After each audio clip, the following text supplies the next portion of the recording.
Milli Məclisin sonuncu plenar iclasında sənədsiz evlərlə bağlı problem yenidən gündəmə gətirilib.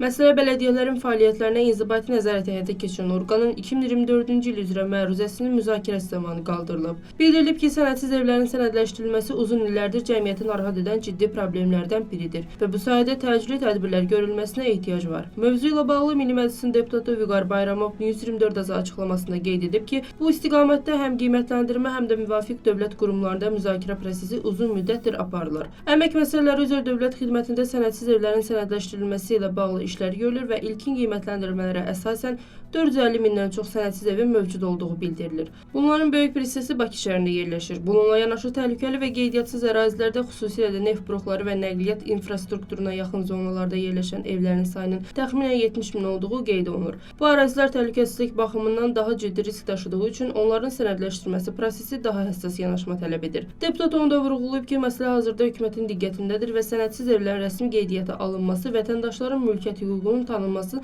əsas prioritetlərdən biri sayılır. Onun sözlərinə görə bu istiqamətdə hüquqi və texniki prosedurların sadələşdirilməsi və daha şəffaf mexanizmlərin tətbiqi vacibdir. Yaxın vaxtlarda bu evlərin qeydiyyatı sürətləndirilməli, vətəndaşların əmlak üzərindəki qanuni hüquqları tanınmalı və rəsmiləşdirilməlidir. Bu həm sosial ədalətin təmin olunmasına, həm də şəhərsalma və infrastrukturun planlanmasına dəqiqliyin artırılmasına xidmət edəcək deyə deputat bildirib.